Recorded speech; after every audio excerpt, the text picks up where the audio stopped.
உஸ்மான் ரலியல்லாஹு அன்ஹு அவர்களுடைய வாழ்விலிருந்து, அவருடைய வாழ்க்கை வரலாற்றிலே இருந்து நமக்கு கிடைக்கக்கூடிய பாடங்களும் படிப்பினைகளையும் இன்றைய தினம் இன்ஷா அல்லாஹ் நாம் அறிந்து கொள்ள கடமைப்பட்டிருக்கிறோம். நபிகள் நாயகம் ஸல்லல்லாஹு அலைஹி வஸல்லம் அவர்கள் என்றைக்கு இந்த உலகத்திலே இருந்து பிரிந்து போனார்களோ அன்றிலிருந்தே யூதர்களும் இஸ்லாத்தை விரும்பாதவர்களும் எப்படியாகினும் இந்த இஸ்லாமிய கூட்டமைப்பை, இந்த இஸ்லாமிய மார்க்கத்தை, இஸ்லாத்தை பின்பற்றுகிற மக்களை வேறறுக்க வேண்டும் என்று துடியாய் துடித்தார்கள்.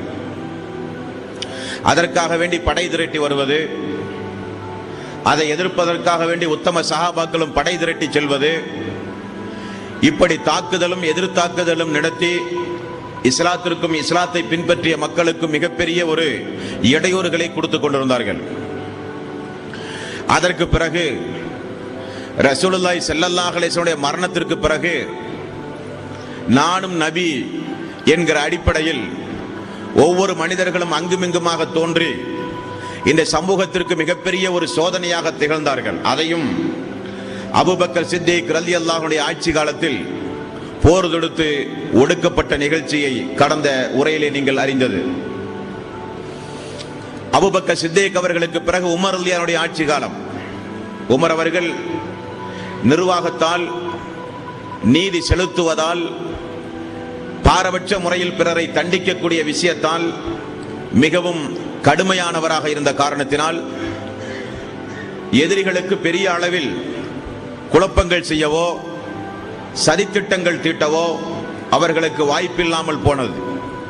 அந்த வெறுப்புணர்வை காண்பிப்பதற்காக வேண்டிதான் உமர் ரலியல்லாஹு அன்ஹு அவர்களை கொல்ல வேண்டும் என சதித்திட்டம் தீட்டி, அதிலும் போர் செய்து அவரை கொல்ல முடியாது, அவர் இருக்கின்ற தலைமை செயலகத்தில் புகுந்து அவரை ஒன்றும் செய்ய இயலாது என்பதை உணர்ந்த அவர்கள் தொழுகையில் எப்படியாயினும் உமர் அவர்கள் வந்து நிற்பார்.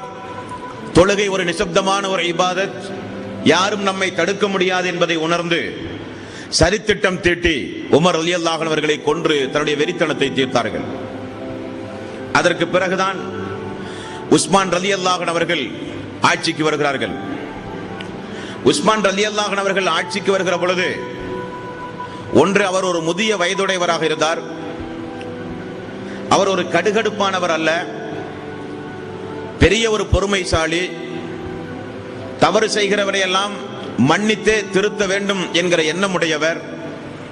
இப்படியெல்லாம் ஒரு உயர்ந்த நற்பண்பு எதிரிகளுக்கு மிகப்பெரிய ஒரு சாதகமாக அமைந்தது. ஆகவே அவர்கள் எப்படியாகினும் மிகப்பெரிய ஒரு குழப்பத்தை செய்து இஸ்லாமிய சமூக மக்கள் மத்தியிலே மிகப்பெரிய ஒரு விரோதங்களை உண்டாக்கி அதன் மூலம் இஸ்லாமிய ஆட்சியை நாம் கவிழ்த்து தேவைப்பட்டால் உஸ்மான் ரலியல்லாஹு அன்ஹு அவர்களையே கொலை செய்துவிட வேண்டும் என்கிற அளவுக்கு முனைப்போடு செயல்பட்டார்கள். அதற்காக வேண்டி அவர்கள் எடுத்துக்கொண்ட கால அளவு 5 ஆண்டுகளையும் தாண்டி அங்குமிங்குமாக அவர்கள் எடுத்த முயற்சியின் பலனாக அல்லாஹ்வுடைய ஏற்பாடு, உஸ்மான் ரலியல்லாஹு அன்ஹு அவர்கள் ஷஹீதாக்கவும் பட்டார். இன்னா லில்லாஹி வ இன்னா இலைஹி ராஜிஊன். இந்த உஸ்மான் ரலியல்லாஹு அன்ஹுடைய வாழ்விலிருந்து நமக்கு நிறைய பாடங்களும் படிப்பினைகளும் உண்டு. அன்பார்ந்த சகோதரர்களே,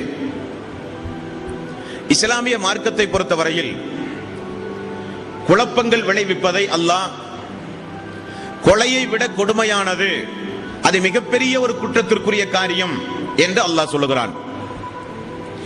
யமன் தேசத்தை சார்ந்த இப்னு சபா என்பவன் தான் உமர் ரலியல்லாஹு அன்ஹுடைய ஆட்சிக்கு பிறகு ஏற்பட்ட குழப்பத்திற்கும், அலி ரலியல்லாஹு அன்ஹுடைய ஆட்சியில் உமர் அவர்களாவது ஒரு 13.5 ஆண்டு காலம் ஆட்சி ஆண்டார். அலி ரலியல்லாஹு அன்ஹு அவர்கள் ஒரு சில மாதங்களே தான் ஆட்சி நடத்த முடிந்தது. அந்த அளவுக்கு குழப்பம் இருந்தும் அலி ரலியல்லாஹு அன்ஹு அவர்கள் மிகப்பெரிய ஒரு போர் வீரராக கூட இருந்தார். இருந்தும் அவரால் கூட சமாளிக்க முடியாத அளவுக்கு குழப்பங்களை மனித சமூகத்தில் விளைவித்து நண்பர்களை எல்லாம் எதிரிகளாக ஆக்கி அந்த சமூகத்திற்கே நிம்மதி இல்லாமல் ஆக்கினான் இப்னு சபா என்கிற அந்த கொடியவன். அவன் எந்தெந்த காரியங்களை எல்லாம் கையில் எடுத்தான் என்ற வரலாறுகளை ஆய்வு செய்யும் பொழுது, யாரெல்லாம் உஸ்மான் ரலியல்லாஹு அன்ஹு அவர்களுடைய ஆட்சியின் மீது வெறுப்பாக இருக்கிறார்கள் என்கிற ஆய்வை முதலிலே எடுத்தான். அவருடைய சொந்த நடவடிக்கையின் காரணமாக அல்ல, அவருடைய ஆட்சியின் மூலம் நீதி செலுத்தும் பொழுது உண்மையிலேயே பாதிக்கப்பட்ட மனிதன் என்று யாரும் மதீனாவிலே கிடையாது. அவர் சட்டத்தின் முன்னால் அனைவரும் சமம் என்பதைத்தான் தன்னுடைய வாழ்வில் நிலைநாட்டி இருந்தார். தீர்ப்பு சொல்லுகிற பொழுது யாருக்காவது ஒரு ஆளுக்கு பாதிப்பு வருவது இயற்கை. அதன் மூலம் பாதிக்கப்பட்டவர்கள் யார், சட்டத்தின் மூலம் தீர்ப்பு சொல்லி, நீதிபதியின் மூலம் தீர்ப்பு சொல்லி பாதிக்கப்பட்டவர்கள் யார் என்கிற பட்டியலை தயாரித்தான். இரண்டாவது, மதீனாவில் புகுந்து மக்களுடைய மனோநிலை எல்லாம் எப்படி இருக்குது என்பதை ஆய்வு செய்தான். ரசூலுல்லாஹி ஸல்லல்லாஹு அலைஹி வஸல்லம் பனு ஹாசிம் குடும்பத்திலே இருந்து வந்தவர்.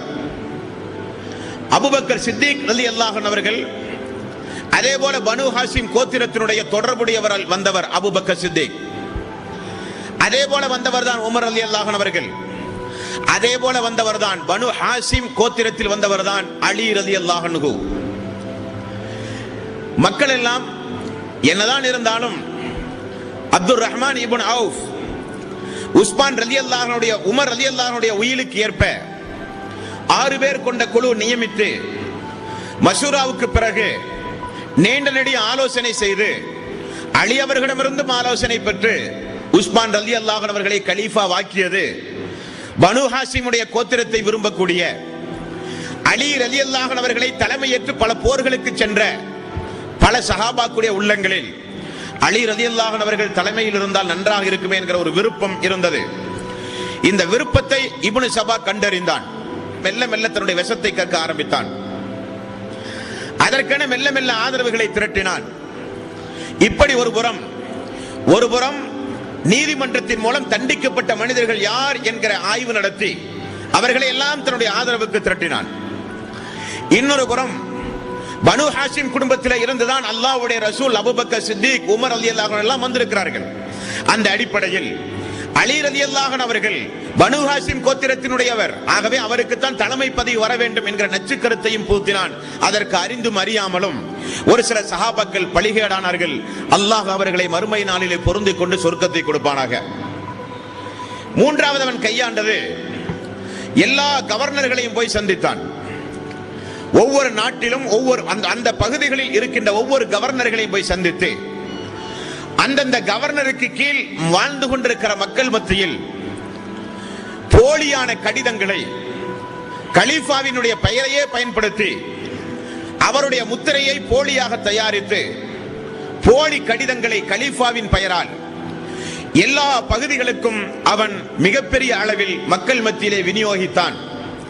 அதில் கூறப்பட்டிருக்கிற நச்சு கருத்து என்னவென்றால், உஸ்மான் ரலியல்லாஹு அன்ஹுடைய ஆட்சியை ஜுபைர் ரலியல்லாஹு அன்ஹு, தல்ஹா ரலியல்லாஹு அன்ஹு, அலி ரலியல்லாஹு அன்ஹு இவர்களை போன்ற பெரிய பெரிய சஹாபாக்களுக்கெல்லாம் உஸ்மான் ரலியல்லாஹு அன்ஹு அவர்கள் ஆட்சி செய்வது பிடிக்கவில்லை.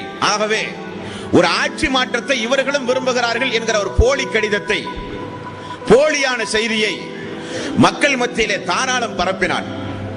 அன்றைக்கெல்லாம் இன்றைக்கு இருப்பதை போல ஒரு தொலைபேசியோ தொலைத்தொடர்பு சாதனமோ இல்லாத காலம். அது உண்மைதானா என்று சிரியாவிலோ யமனிலோ மக்காவிலோ அபிசீனியாவிலோ வாழ்ந்து கொண்டிருக்கிற மக்கள் அது உண்மைதானா என்று ஆய்வு செய்வதற்கு கூட போதிய வசதி இல்லாத காலத்தை தனக்கு சாதகமாக பயன்படுத்தினான் இப்னு சபா. இப்படி எல்லா புறமும் ஒரு மாதம் அல்ல, ஒரு வருடம் அல்ல, குறைந்தது ஒரு 5 ஆண்டு காலம் அவன் சதித்திட்டத்தை தீட்டினான். மக்களை அதற்காக வேண்டி எல்லா வகையிலும் அவன் தேர்வு செய்தான். அதில் அவனுக்கு மிகப்பெரிய பக்கபலமாக உஸ்மான் ரலியல்லாஹு அன்ஹு அவர்கள் வளர்த்தி ஆளாக்கி இருந்தார். ஒரு மனிதரை, அனாதையாக இருந்தார், அவரை வளர்த்துவதன் மூலம் அல்லாஹ்வுடைய ரசூலோடு சொர்க்கத்தில் ஒன்றாக இருக்கலாமே என்கிற நல்ல எண்ணத்தில் ஒரு மனிதரை உஸ்மான் ரலியல்லாஹு அன்ஹு அவர்கள் வளர்த்தி இருந்தார். அவருடைய பெயர் முஹம்மது பின் ஹுதைபா என்பது அவருடைய பெயர். இப்படி உஸ்மான் ரலியல்லாஹு அன்ஹு அவர்களால் வளர்த்தி ஆளாக்கப்பட்ட முஹம்மது பின் ஹுதைபா என்பவர் இளமை பருவத்தை அடைந்தவுடன் தன்னுடைய தந்தை, அதாவது வளர்ப்பு மகன் பிரியப்படுகிறான், தன்னுடைய தந்தை ஏதாவது ஒரு பகுதிக்கு தன்னையும் எப்படியாவது கவர்னராக நியமிப்பார் என்ற ஒரு ஆசை அவருடைய உள்ளத்திலே இருந்திருக்கிறது. உஸ்மான் ரலியல்லாஹு அன்ஹு அவர்கள் உறவினர்களுக்கெல்லாம் பொறுப்பு கொடுத்தால் மிகப்பெரிய குழப்பங்களும் பிரச்சனைகளும் ஏற்படும் என மகனுக்கு சமாதானம் சொன்னார். ஆனால் இந்த முஹம்மது பின் குதைபா தனக்கு பொறுப்பு கிடைக்காத காரணத்தினால் மதீனாவிலே இருந்து பயணமாகி எகிப்து சென்று இந்த இப்னு சபாவோடு சேர்ந்து கைகோர்த்து கொண்டான் குழப்பங்களை விளைவிக்க. அதே போல அலி ரலியல்லாஹு அன்ஹு அவர்களும் ஒரு மனிதரை வளர்த்தி ஆளாக்கினார். அவர் ஒரு நாள் ஒரு மனிதனிடத்தில் கடன் வாங்கி இருந்தார். இரண்டு மனிதர்களுக்கும் கடன் பிரச்சனை ஏற்படுகிறது. வாங்கிய கடனை திரும்ப கொடுக்க தாமதமானது. வழக்கு உதுமான் ரலியல்லாஹு அன்ஹு வருகிறது. கலீஃபா யாருக்கு நீதமோ யாருக்கு தீர்ப்பளிக்க வேண்டுமோ அவர்களுக்கு தீர்ப்பளித்தார். அதில் அலி ரலியல்லாஹு அன்ஹு அவர்களால் வளர்க்கப்பட்ட முஹம்மது இப்னு அபூபக்கர், அதாவது அபூபக்கர் ரலியல்லாஹு அன்ஹுடைய சொந்த மகன், அபூபக்கருடைய மரணத்திற்கு பிறகு அவர்களுடைய குடும்பத்தை பராமரிக்கக்கூடிய வகையில் அலி ரலியல்லாஹு அன்ஹு அவர்கள் அவருடைய மகனை வளர்த்தி ஆளாக்குகிறார்கள். வளர்ந்து ஆளாகிறார். அவர் இந்த வழக்கில் சம்பந்தப்பட்டு நீதிபதிக்கு முன்னால் கலீஃபாக்கு முன்னால் வருகிறார். கலீஃபா தீர்ப்பு சொல்கிறார். அதில் முஹம்மது இப்னு அபூபக்கர் பாதிக்கப்படுகிறார். அவரும் என்ன செய்கிறார்? தன்னால் பாதிக்கப்பட்டதை அவரால் தாங்கிக் கொள்ள முடியவில்லை. நீதிமன்றத்தில் தனக்கு சலுகை கிடைக்கும் என எதிர்பார்த்தார். நீதிபதி நம்முடைய உதுமான் ரலியல்லாஹு அன்ஹு தந்தையினுடைய நண்பர், எப்படியாயினும் தீர்ப்பு தனக்கு சாதகமாக சொல்லுவார் என எண்ணினாரோ என்னவோ தெரியவில்லை. தீர்ப்பில் அதிருப்தி ஏற்பட்டு அவரும் சென்றார் எகிப்துக்கு. இப்னு சபாவோடு சேர்ந்து கொண்டார். இப்பொழுது இப்னு சபாவுக்கு நல்ல ஒரு வாய்ப்பு. இந்த வாய்ப்பை பயன்படுத்தி ஒரு கணிசமான நபரை மதீனாவுக்குள்ளே புகுத்தினான். மதீனா எங்கு பார்த்தாலும் அவதூறான பேச்சுக்கள், எங்கு பார்த்தாலும் பொய்யான தகவல்கள், எங்கு பார்த்தாலும் உதுமான் ரலியல்லாஹு அன்ஹு அவருடைய கைப்பட எழுதியதை போல, அவருடைய அரசு முத்திரையை போல ஒரு முத்திரையை உண்டாக்கி அலி அவர்கள் சொன்னார், சுபைர் அவர்கள் சொன்னார், அப்துர் ரஹ்மான் இப்னு அவுஃப் அவர்களே இதை கூறினார், கலீஃபா உதுமான் அவர்கள் இதை வெறுத்தார். இப்படி அவர்களுக்குள் பிரச்சனை உண்டு. நிறைய மொட்டை கடிதாசிகள், பித்தனா பசாரிகள் மனித சமூகத்திலே உருவாக்கினார்கள். அதனுடைய விளைவு ஒரு சொர்க்கவாசி இழந்தார். அன்பார்ந்த சோர்களே, பூமியில் நடமாடிய ஒரு சொர்க்கவாசி அதற்கு பலிகேடானார். சொர்க்கவாசிகள் என்று அல்லாஹ்வுடைய ரசூலால் பாராட்டி சீராட்டி சொல்லப்பட்ட எத்தனையோ சஹாபாக்கள் நிம்மதி இழந்தார்கள். அவர்களுக்கு தூக்கம் போனது, அவர்களுடைய நிம்மதிகள் போனது. அல்லாஹ் என்ன நாடி இப்படிப்பட்ட குழப்பத்தை இந்த மனித சமூகத்தில் ஏற்படுத்துகிறானோ என்றெல்லாம் சஹாபாக்கள் வருத்தப்பட்டார்கள். ஒரு சில மூத்த சஹாபாக்கள் இந்த குழப்பத்தில் இருந்து நாம் விடுவிக்க வேண்டும் என்பதற்காக மதீனாவிலே இருந்து முஆவியா ஆட்சி செய்கிற சிரியாவுக்கு சென்று முஆவியாவுடைய ஆட்சியின் கீழ் ஒரு சில சஹாபாக்கள் போய் வாழ்ந்தார்கள், குழப்பத்தில் இருந்து நம்மை காப்பாற்ற. நாளுக்கு நாள் குழப்பங்கள் அதிகமானது. அன்பார்ந்த சோர்களே, உங்களுக்கு ஒன்று தெரியுமா? ஒரு தனி மனிதனுக்கு அல்லாஹ் வழங்கி இருக்கிற இந்த நாவு சாதாரணப்பட்டதல்ல. இந்த நாவின் மூலம் குரோதங்களை நீங்கள் உருவாக்கலாம். இந்த நாவின் மூலம் குரோதங்களை அகற்றி சகோதரத்துவத்தை நீங்கள் நினைத்தால் ஏற்படுத்தலாம். இந்த நாவின் மூலம் நண்பர்களை நீங்கள் பகைவர்களாக ஆக்கலாம். இந்த நாவின் மூலம் பகைவர்களை நீங்கள் நண்பர்களாக மாற்றலாம். நீங்கள் பேசுகிற பேச்சை வைத்து கணவன் மனைவி உறவை கூட நீங்கள் நினைத்தால் முறித்து விடலாம். நீங்கள் நாவில் சிறிது விஷம் கலந்து பேசினால் சமூகத்தில் மிகப்பெரிய குழப்பத்தை ஏற்படுத்தலாம். அந்த அளவுக்கு விபரீதமானது மனிதனுடைய நாவு.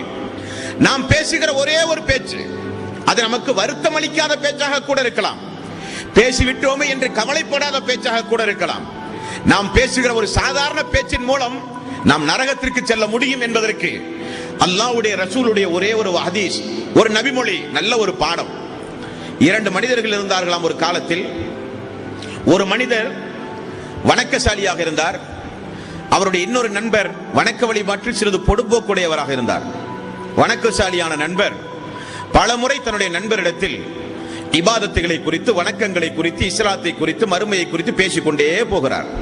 பொடும்போக்காக இருக்கிற நண்பர் ஒவ்வொரு கட்டத்திலும் உதாசீனப்படுத்துகிறார். ஒரு கட்டத்தில் சொல்கிறார், பொடும்போக்கான மனிதர், அல்லாஹ் என்னை கண்காணிக்க உன்னை அனுப்பினான், திரும்ப என்னிடத்திலேயே இதை சொல்லுகிறேன், வேற ஆளே இல்லையா என்று கோபப்பட்டு பேசுகிறார். வணக்கசாலியான அந்த நண்பர், நன்மையை ஏவுகிறோம் ஆனால் இப்படி பேசுகிறார் என்று கோபப்பட்டு அவர் சொல்லுகிறார், அல்லாஹ் உன்னை மன்னிக்கவே மாட்டான், நீ மறுமையில் நரகத்திற்கு தான் செல்லுவாய் என்று சபிக்கிறார். 2 பேரும் மறுமையில எழுப்பப்படுவார்கள். வணக்கசாலியை பார்த்து அல்லாஹ், நான் மறுமையில் அவனை மன்னிக்க மாட்டேன் என்று உனக்கு யார் சொன்னார் என்று அல்லாஹ் கேட்பான். ஆகவே நான் இப்பொழுது அவனை மன்னித்தேன், அவன் சொர்க்கவாசி, நீ நரகவாசி என்று அல்லாஹ் சொல்லுவான். அல்லாஹ் அதிலிருந்து நம்மை காப்பாற்ற வேண்டும். நாம் பயன்படுத்துகிற ஒரே ஒரு வார்த்தை, நாம் பயன்படுத்துகிற ஒரு சாதாரண ஒரு வார்த்தை, நாம் பயன்படுத்துகிற வார்த்தையின் மூலம் ஏற்படுகிற விபரீதங்கள், அதற்கு மிகப்பெரிய ஒரு முன் உதாரணம் இந்த குழப்ப சம்பவங்கள். அன்பார்ந்த சகோதரர்களே, ஒரு தனி மனிதன், இப்னு சபா என்கிற ஒரு தனி மனிதன் சமூகத்தில் ஏற்படுத்திய குழப்பத்திற்கு மூல காரணமாக திகழ்ந்தான். சஹாபாக்கள் மத்தியிலே காழ்ப்புணர்வுகள் உருவாவதற்கு மிகப்பெரிய காரணமாக திகழ்ந்தான். அல்லாஹ்வுடைய ரசூல் பாராட்டி சீராட்டி சொல்லப்பட்ட உஸ்மான் ரலியல்லாஹு அன்ஹு அவர்களை கொலை செய்ய மக்களை தூண்டுகிற விடுகிற அளவுக்கு அவதூறுகளையும் பொய்களையும் மக்கள் மத்தியிலே பரப்பினான். அவருடைய நன்மதிப்பை குறைக்கும் விதமாக அவருடைய இபாதத்துகளை எல்லாம் கொச்சைப்படுத்தி பேசினார்கள். எந்த அளவுக்கு என்றால், இப்னு உமர் ரலியல்லாஹு அன்ஹு ஒரு நாள் ஹஜ்ஜுக்கு வந்த ஒரு கூட்டத்தை மக்காவில் வைத்து சந்திக்கிறார்கள். எந்த அளவுக்கு இந்த உத்தம சீலரை குறித்து, அவருடைய நன்னடத்தையை குறித்து, அவரின் மீது மக்கள் மத்தியில் இருக்கிற நன்மதிப்பை குறைக்க வேண்டும் என்பதற்காக வேண்டி எந்த அளவுக்கு விஷமத்தனமான பிரச்சாரம் காட்டு தீயை போல எல்லா புறமும் பரப்பப்பட்டிருக்கிறது என்பதற்கு மிகச்சிறந்த ஒரு உதாரணம். அந்த மக்காவிற்கு ஹஜ்ஜுக்காக வேண்டி வந்த மக்களில் எகிப்தை சார்ந்த ஒரு மனிதர், உங்களில் மூத்தவர் யார் என்று இப்னு உமர் தலைமையில் ஹஜ்ஜுக்கு வந்த மக்களிடத்திலே கேட்கிறார்கள். மக்கள் சொல்கிறார்கள், அந்த இப்னு உமர் என்பவர் தான் மூத்தவர் எங்களில் என்றார். அவரிடத்திலே போய், தோழரே, நான் ஒன்றை உங்களிடத்திலே விளக்கம் கேட்க விரும்புகிறேன் என்றார். என்ன விளக்கம் என்றார்? உஸ்மான் ரலியல்லாஹு அன்ஹு பத்ர் போரில் பங்கெடுக்காத நபி தோழராமே. ஆமாம். இப்னு உமர் சொல்கிறார், ஆமாம். உஸ்மான் ரலியல்லாஹு அன்ஹு அவர்கள் உஹது போரில் திரும்ப ஓடியவராமே, புறமுதுகு காட்டி. இப்னு உமர் அவர்கள் சொல்கிறார்கள், ஆமாம். உஸ்மான் ரலியல்லாஹு அன்ஹு அவர்கள் ஹுதைபியா உடன்படிக்கையின் பொழுது அல்லாஹ் தஆலா அந்த ஹுதைபியா உடன்படிக்கையில் கலந்து கொண்டவருடைய பாவங்களை எல்லாம் மன்னித்தேன் என்று அல்லாஹ் நற்சான்றிதழ் சொன்னானே, அந்த நேரத்தில் அந்த உடன்படிக்கையில் கூட பங்கெடுக்காதவராமே. ஆமாம் என்றார். உடனே இவருக்கு பெரிய ஒரு சந்தோஷம், நாம் சொன்ன எல்லா செய்தியும் உண்மையாக இருக்கிறது என்று. உடனே இப்னு உமர் ரலியல்லாஹு அன்ஹு அவர்கள், இவைகளுக்கெல்லாம் உனக்கு நான் விளக்கம் சொல்லுகிறேன் என்று அவரை அமர்த்தி, உஸ்மான் ரலியல்லாஹு அன்ஹு அவர்கள் யார் தெரியுமா? அவர் ஒரு சொர்க்கவாசி. பத்ர் போரில் அவர் ஏன் கலக்கவில்லை என்று உனக்கு தெரியுமா? ருக்கையா ரலியல்லாஹு அன்ஹு அவர்கள் அல்லாஹ்வுடைய ரசூலுடைய மகள். ருக்கையா ரலியல்லாஹு அன்ஹு அவர்கள் நோய்வாய்ப்பட்டு கிடந்தார். அல்லாஹ்வுடைய ரசூல் உஸ்மான் ரலியல்லாஹு அன்ஹு அவர்களை பார்த்து சொன்னார்கள், எனது மகள் உடல் ஆரோக்கியமற்ற நிலையில் இருக்கிறார், நீ அவருக்கு அருகில் இருந்து பணிவிடை செய், பத்ர் போரில் பங்கெடுத்த நன்மை உமக்கு கிடைக்கும் என்று அல்லாஹ்வுடைய ரசூல் சொன்ன காரணத்தினால்தான் போருக்கு செல்லாமல் உஸ்மான் ரலியல்லாஹு அன்ஹு அவர்கள் இருந்தாரே தவிர, போருக்கு செல்லாமல், போரை விரும்பாமல், போருக்கு எல்லோரும் தயாராகிற பொழுது ஓடி ஒளிந்தவர் அல்ல உஸ்மான் ரலியல்லாஹு அன்ஹு அவர்கள். அது உனக்கு தெரியுமா என்று பதில் சொல்கிறார். இது உஹது போர். உஹது போரில் உஸ்மான் ரலியல்லாஹு அன்ஹு அவர்கள் மட்டும் ஓடவில்லை. அங்கு ஒரு சம்பவம் நடந்தது.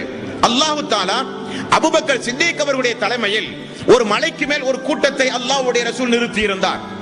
எந்த சூழ்நிலையிலும் என்னுடைய மறு உத்தரவு வரும் வரை அந்த மலையிலிருந்து கீழிறங்க கூடாது என்று அல்லாஹ்வுடைய ரசூல் கூறினார். ஆனால் ஒரு கட்டத்தில் உஹது போரில் எல்லோரும் ஓடுவதை மலைக்கு மேல் இருந்த மக்கள் பார்க்கிறார்கள். எதிரிகள் ஓடுவதை. ஓடுகிற பொழுது கீழே நிறைய குதிரைகள், ஆயுதங்கள், விட்டு சென்ற பெண்கள், குழந்தைகள், அடிமைகள் எல்லோரையும் பார்க்கிறார்கள். நமக்கு எப்படியாவது கனிமத்து பொருள் கிடைக்க வேண்டும் என்பதற்காக அல்லாஹ்வுடைய ரசூலுடைய மறு உத்தரவை எதிர்பார்ப்பதற்கு முன்னதாக அந்த மலையில இருந்து கீழே இறங்கி விட்டார்கள். அபூபக்கர் சித்திக் அவர்கள் எவ்வளவோ சொல்லி மக்கள் இறங்கினார்கள். ஆனால் திரும்ப வேறு வழியில் வந்தவர்கள் எதிர்த்தாக்குதல் நடத்தினார்கள். பெரிய ஒரு சோதனைக்கு மக்கள் உள்ளானார்கள். அந்த நேரத்தில் நிறைய பேர்கள் அந்த உஹது போர்க்களத்தில் ஓடலானார்கள். காரணம், ரசூலுல்லாஹி ஸல்லல்லாஹு அலைஹி வஸல்லம் மரணித்து விட்டார் என்கிற வதந்தி. அப்பொழுது அல்லாஹ் தஆலா ஒரு ஆயத்தை இறக்கி அந்த மக்களை எல்லாம் மன்னித்தான் என்று சொன்னது உமக்கு தெரியுமா? 3வது அத்தியாயம் 155வது வசனம். அந்த வசனத்தில் அல்லாஹ் சொல்லுகிறான், 2 கூட்டத்தார்கள் போரில் சந்தித்த பொழுது சைத்தானுடைய தூண்டுதலின் காரணமாக போரில் உங்களுக்கு ஒரு சில சோதனைகள் ஏற்பட்டு நீங்கள் புறமுதுகு காட்டி ஓடினீர்கள். அல்லாஹ் தொடர்ந்து சொல்கிறான், வலக்கத் அஃபால்லாஹு அன்ஹும் வலக்கத் அஃபால்லாஹு அன்ஹும், அல்லாஹ் உங்கள் அனைவர்களையும் மன்னித்து விட்டான், அல்லாஹ் உங்கள் அனைவர்களையும் மன்னித்து விட்டான் என்று அல்லாஹ் சூரத்து ஆல இம்ரான் 3வது அத்தியாயத்தின் 155வது வசனத்தை இறக்கி அல்லாஹ் அவர்களை எல்லாம் மன்னித்தான் என்று உனக்கு தெரியுமா என்று சொல்கிறார். 3வது ஹுதைபியா உடன்படிக்கை. இந்த ஹுதைபியா உடன்படிக்கையில் உஸ்மான் ரலியல்லாஹு அன்ஹு அவர்கள் கலக்கவில்லை என்பது உண்மைதான். ஆனால் அது ஒரு தவறான பிரச்சாரத்திற்கு எந்த ஆதாரமும் கிடையாது. காரணம், உஸ்மான் ரலியல்லாஹு அன்ஹு அவர்கள் ஹுதைபியா உடன்படிக்கை எழுதப்படுகிற நேரத்தில் மக்கள் எல்லாம் மரத்தடியில் அல்லாஹ்வுடைய ரசூலிடத்தில் பைஅத் செய்கிற நேரத்தில் உஸ்மான் ரலியல்லாஹு அன்ஹு அவர்கள் அங்கே எங்கே இருந்தார்? உஸ்மான் ரலியல்லாஹு அன்ஹு அவர்களை அல்லாஹ்வுடைய ரசூல் தூதராக மக்காவுக்கு அனுப்பி இருந்தார். மக்காவில் குறைஷிகள் 3 நாள் அவரை எந்த ஒரு முன்னறிவிப்பும் இல்லாமல் அவரை சிறைப்படுத்தி வைத்திருந்தார்கள். அவர் மக்காவில் இருந்த காரணத்தினால் தான் அல்லாஹ்வுடைய ரசூலிடத்தில் அவர் எந்த வகையிலும் பைஅத் பிரமாணம் செய்ய முன்வர முடியாத சூழ்நிலை உருவானது. ஆகவே நீங்கள் ஒரு சொர்க்கவாசியை குறித்து அல்லாஹ்வுடைய ரசூலால் பாராட்டி சீராட்டி சொல்லப்பட்ட ஒருவரை குறித்து இப்படி தப்பும் தவறுமாக எண்ணாதீர்கள் என்று திருத்தினார். ஏன் நான் இதை ஞாபகப்படுத்துகிறேன் என்றால், அந்த சங்கைக்குரிய அந்த ஒரு அப்பாவி மனிதராக திகழ்ந்த எல்லோருடைய நற்சான்றிதழும் பெற்ற அந்த உஸ்மான் ரலியல்லாஹு அன்ஹுடைய சொந்த இபாதத், சொந்த குணம், அவருடைய நிர்வாகம், அவர் மக்கள் மத்தியில் மீது மக்கள் மத்தியில் இருந்து அவர் கொண்டிருந்த ஒரு நல்ல எண்ணம், தவறு செய்கிறவளை கூட ஒரு சில நேரத்தில் கண்ணும் காணாக மனிதன் என்கிற அடிப்படையில் தவறு செய்திருப்பார். இன்றைக்கல்ல நாளைக்கு திருந்துவார். இப்படியே அவருடைய பெருந்தன்மை நிறைய மனிதர்களுக்கு தவறு செய்ய காரணமாக அமைந்தது. ஒரு தனி மனிதன் இப்னு சபா கொலையை விட கொடுமையாக திகழ்கிற குழப்பத்திற்கு காரணமாக திகழ்ந்தான். நாமும் நம்முடைய வாழ்வில் எந்த வகையிலும் ஒரு தனி மனிதன், ஒரு குடும்பம், ஒரு சமூகம், ஒரு அமைப்பு, ஒரு ஜமாத் என்று வரும் பொழுது நம்முடைய நாவுகளை பேண வேண்டும். இல்லை என்றால் நாம் நினைத்தால் கூட ஒரு நண்பர்களை பகைவர்களாக முடியும், ஒரு ஜமாத்தை சீர்குலைக்க முடியும். அந்த அளவுக்கு அல்லாஹ் இந்த நாவுக்கு மிகப்பெரிய ஒரு ஆற்றலை கொடுத்திருக்கிறான். அதை அடக்கி பேண வேண்டும். இல்லை என்றால் இபாதத்துகள் அழிந்து நாசமாகிவிடும். இழக்கப் போவது இபாதத். இப்படி எங்கு பார்த்தாலும் குழப்பம் நீடித்தது.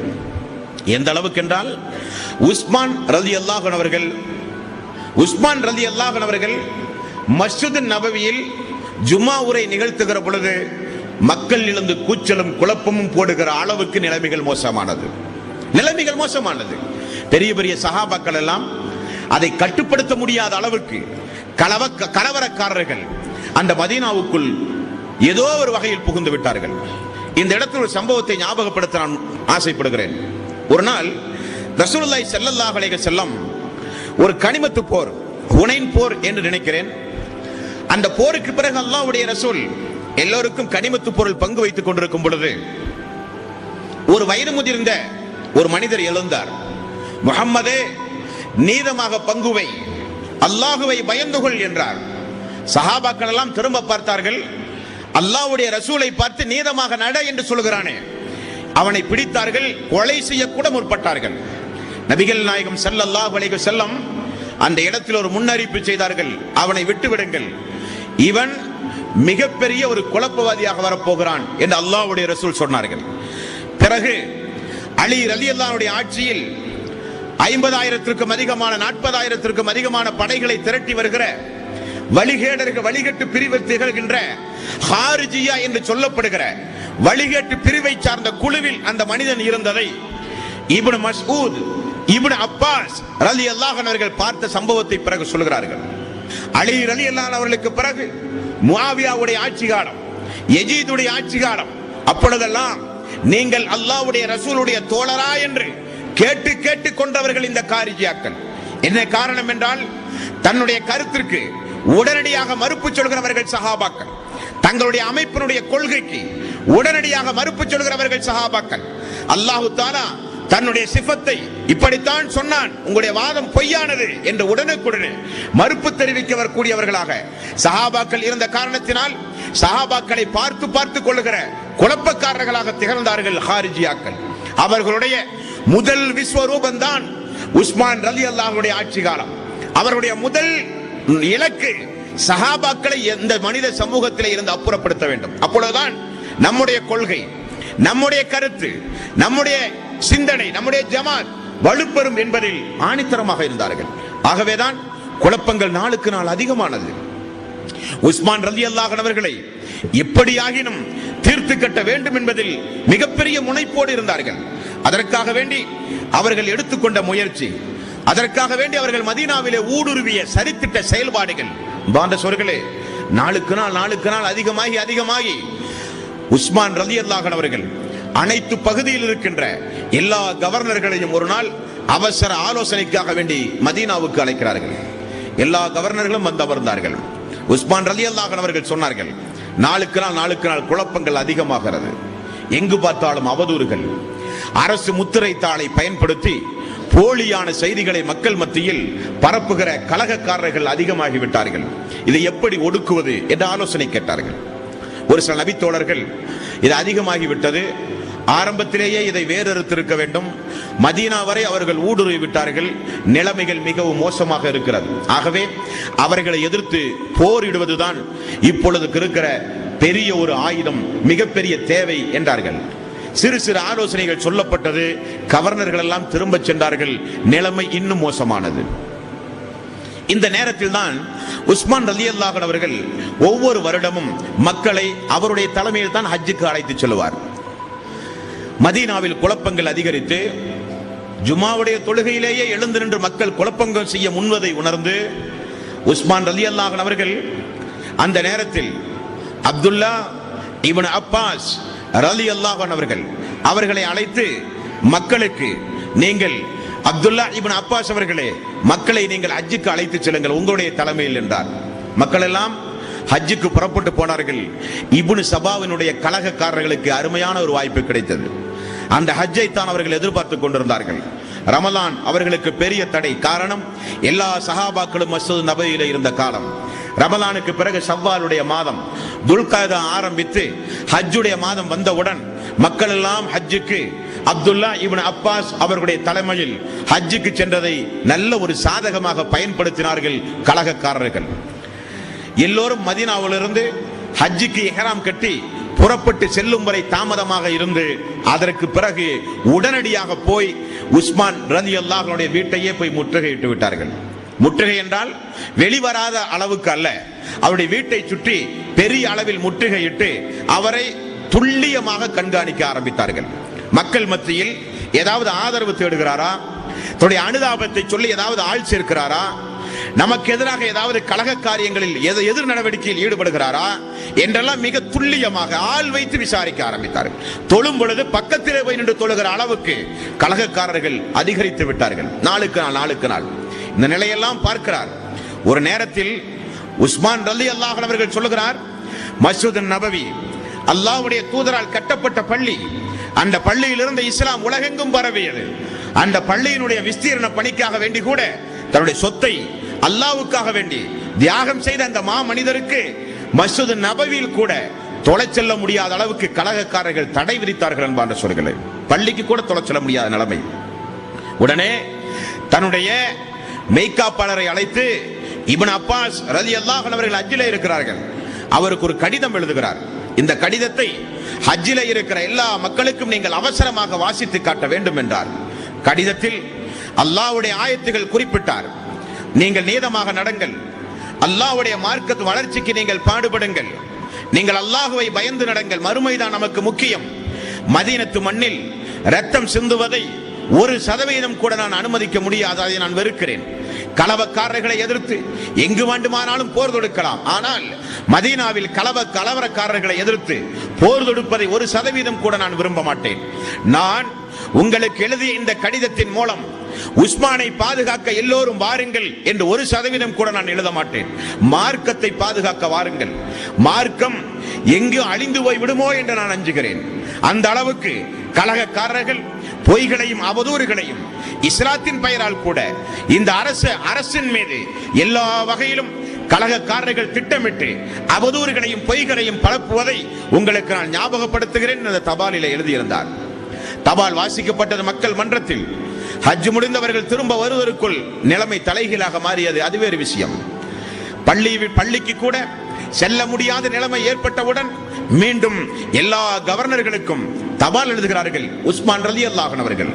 தோழர்களே, நம்முடைய தோழமை என்னவென்று உங்களுக்கு தெரியும், நான் யார் என்று உங்களுக்கு தெரியும். என்னுடைய ஆட்சியின் பொழுது நீதமற்ற முறையில் நான் நடந்தேன் என்று பொய் பிரச்சாரம் செய்கிறார்கள். அப்படி ஏதாவது ஒரு புகார் இருந்தால் என் மீது நேரடியாக நீங்கள் சொல்லுங்கள், என்னுடைய கவனத்திற்கு அதை கொண்டு வாருங்கள் என்று நான் கேட்டு பார்க்கிறேன். ஆனால் கலகக்காரர்கள் என்னிடத்திலே நேரடியாக வந்து புகார் சொல்ல அவர்கள் மறுக்கிறார்கள் என்று தபாலில் எழுதுகிறார். என்னால் தன்னுடைய சொந்த வாழ்வில் நீதி செலுத்துகிற பொழுது பாதிக்கப்பட்ட மக்கள் எல்லாம் இப்னு சபாவோடு சேர்ந்து கலகத்தில் ஈடுபடுகிறார்கள் என்பதை நான் உணர்கிறேன். நிற்கும் என்பதை நிலைநாட்ட நீங்கள் ஒவ்வொருவரும் கண்டிப்பாக வர வேண்டும் என்று தபால் எழுதுகிறார். இது என்னுடைய உயிருக்கு பயந்தல்ல, நான் இறப்பதையே விரும்புகிறேன். காரணம், அல்லாஹ்வுடைய ரசூல் முன்னறிவிப்பு செய்த ஒரு மாமனிதர் உஸ்மான் ரலியல்லாஹு அன்ஹு வாசகத்தை பாருங்கள். நான் ஷஹீதாவதை விரும்புகிறேன். என்னுடைய மரணத்தை தடுக்க உங்களை அழைக்கவில்லை, என்னை பாதுகாக்க உங்களை அழைக்கவில்லை. உங்களுடைய போர் வீரர்கள் மதீனாவுக்குள் வர வேண்டும், ரத்தம் சிந்துவதை தடுக்க வேண்டும், கலகக்காரர்களை அமைதியோடு நின்று நிறுத்தி தம்முடைய போர் தளபதிகளை கொண்டு வந்து நிறுத்தி கலகக்காரர்களை வேறறுக்க வேண்டும் என்றே நான் விரும்புகிறேன். நாடு கடத்தப்பட வேண்டும், அவர்கள் அல்லாஹ்வுடைய பள்ளி தூய்மையாக்கப்பட வேண்டும் என்றே விரும்புகிறேன் என்றார். கடிதத்தை எல்லோரும் பார்த்து எல்லோரும் மதீனாவை நோக்கி வந்தார்கள். வருவதற்குள் நிலைமை வேறாக மாறிவிட்டது. ஹஜ்ஜிலிருந்து திரும்ப வருவதற்குள் இவருடைய இலக்கு உஸ்மானை கொல்ல வேண்டும். உஸ்மான் ரலியல்லாஹு அன்ஹு அவர்கள் எல்லா ஊர்களுக்கும் எல்லா கவர்னர்களுக்கும் தபால் எழுதுவதையும் அவர்கள் புரிந்து கொண்டார்கள். உடனே கலகக்காரர்கள் ஒரு முடிவெடுத்தார்கள். உஸ்மான் வீட்டை கடுமையாக முற்றுகையிட்டார்கள். கவர்னர் ஒவ்வொரு பகுதிகளிலே இருந்தும் ராணுவம் புறப்பட்ட செய்தி இப்னு சபாவுக்கு தெரிகிறது. ஹஜ்ஜிலிருந்து மக்கள் ஹஜ் முடித்து 7 கிரிகளை முடித்து அரஃபா, மினா, முஸ்தலிபாவில் செய்ய வேண்டிய காரியங்களை முடித்து அப்துல்லா இப்னு அப்பாஸ் அவருடைய தலைமையில் மக்கள் இங்கிருந்தும் திரும்ப வருகிறார்கள். அந்த கூட்டத்தில் தான் ஆயிஷா ரலியல்லாஹு அன்ஹா அவர்களும் இருக்கிறார்கள். நாளுக்கு நாள் நிலைமை மோசமாகி இந்த 2 படையும் மதீனாவுக்குள் வருவதற்கு முன்னதாகவே உஸ்மான் ரலியல்லாஹு அன்ஹு அவர்களை கொன்றாக வேண்டும் என திட்டம் தீட்டி வீட்டை கடுமையாக முற்றுகையிட்டு விட்டார்கள். எந்த அளவுக்கு என்றால் உஸ்மான் ரலியல்லாஹு அன்ஹு அவர்களுக்கு வெளியிலிருந்து உணவு செல்லக்கூடாது, அவருக்கு வெளியிலிருந்து உணவு செல்லக்கூடாது, பட்டினி போட்டு சாகடிக்க வேண்டும். அவருக்கு குடிப்பதற்கு தண்ணீர் கூட கொடுக்க கூடாது. தண்ணீர் இல்லாமல், உணவு இல்லாமல் ஒரு சொர்க்கத்துவாசி தன்னுடைய வீட்டில் பாராளுமன்றத்தில் தலைமைச் செயலகம், மதீனாவினுடைய தலைமைச் செயலகத்தில் முற்றுகையிடப்பட்டு வீட்டுக்குள் இருக்கிறார். கதவை திறக்க முடியாத சூழ்நிலை. எல்லா கலகக்காரர்களும் வீட்டினுடைய அனைத்து பகுதிகளிலும் வந்து நின்று கொண்டு சப்தம் போட்டு பதவியிலிருந்து ராஜினாமா செய். ஒரு தூதரை அனுப்புகிறான் இப்னு சபா. அந்த தூதர் போய் என்ன பேசுகிறார் தெரியுமா? 3 கோரிக்கையை முன்வைக்கிறார். ஒன்று, உங்களால் தீர்ப்பு சொல்லி பாதிக்கப்பட்ட மனிதர்களிடத்தில் நீங்கள் பகிரங்க மன்னிப்பு கேட்க வேண்டும். உஸ்மான் அவர்கள் சொல்கிறார், அப்படி ஒருவர் இருந்தால் என்னிடத்தில் நேரடியாக கூட்டி வா, நான் தயக்கம் இல்லாமல் மன்னிப்பு கேட்கிறேன். அதெல்லாம் முடியாது, நீ மன்னிப்பு கேட்க வேண்டும். அப்படி அது முடியாது.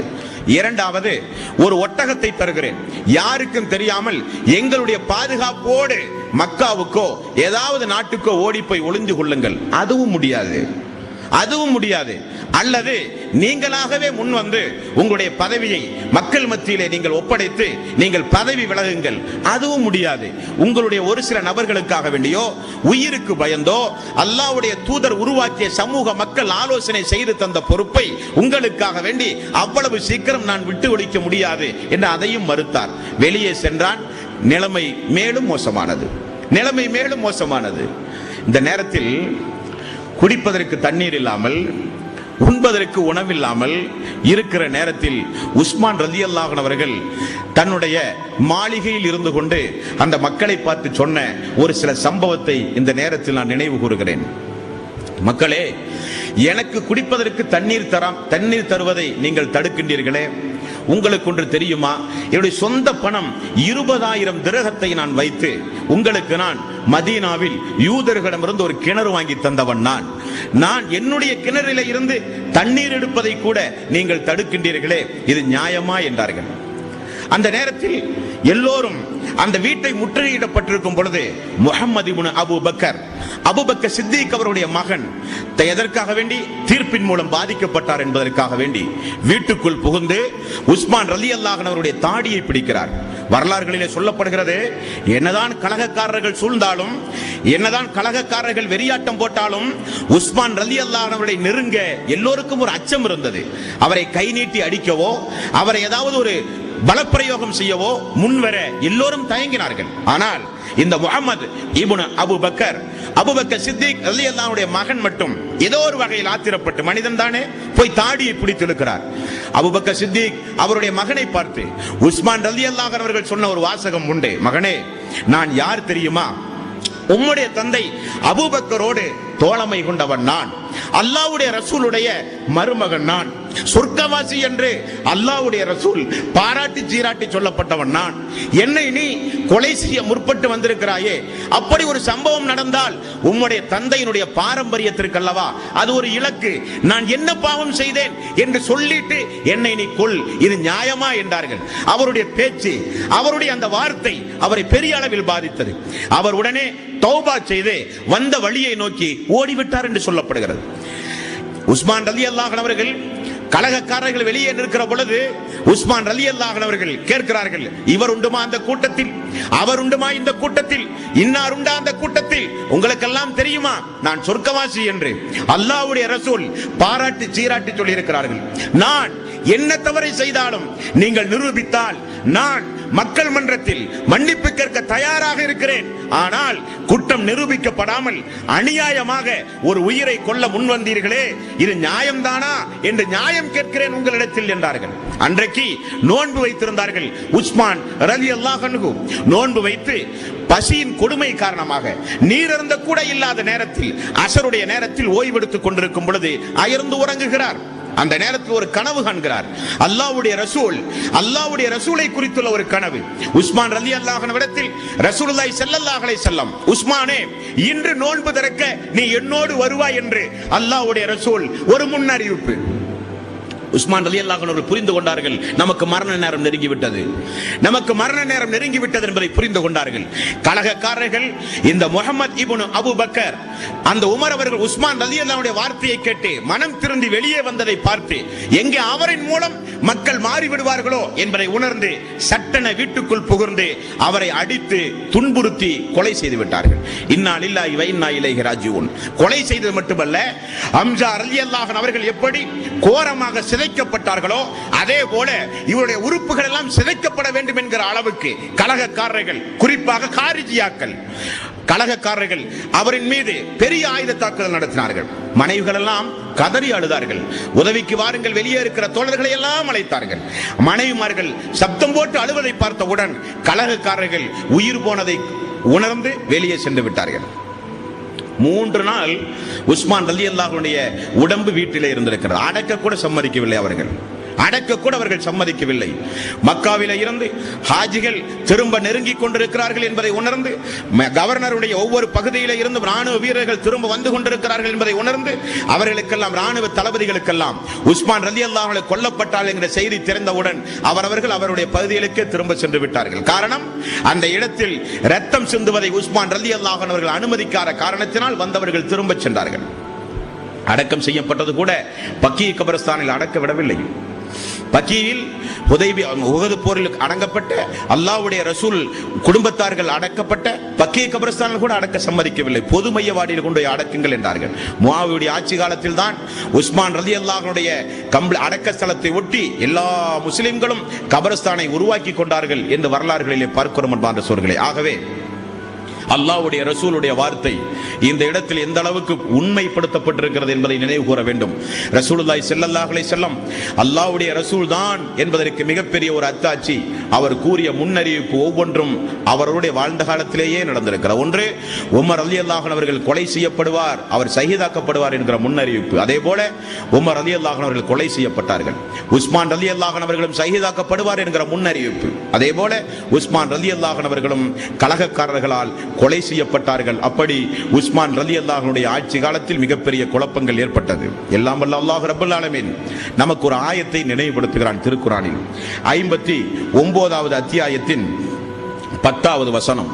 இந்த வசனத்தில் அல்லாஹு தாலா சஹாபாக்களுடைய வாழ்க்கை வரலாறுகளை நாம் படிக்கும் பொழுது, அந்த என்னதான் இருந்தாலும் சஹாபாக்கள் மத்தியில் இப்படிப்பட்ட பிரச்சனைகள் ஏற்பட்டிருக்க கூடாது, அல்லது இவருமா இந்த பிரச்சனையில் ஈடுபட்டார், இது நியாயமில்லையே என்றெல்லாம் சஹாபாக்களை குறித்து நமக்கு ஒரு தப்பும் தவறுமான எண்ணம் வந்துவிடக் கூடாது. காரணம், அவர்கள் எல்லாம் சொர்க்கவாசிகள், இறந்து போய் விட்டார்கள். அல்லாஹ் அவர்களுக்கு தீர்ப்பு வழங்கக்கூடியவனாக இருக்கிறான்.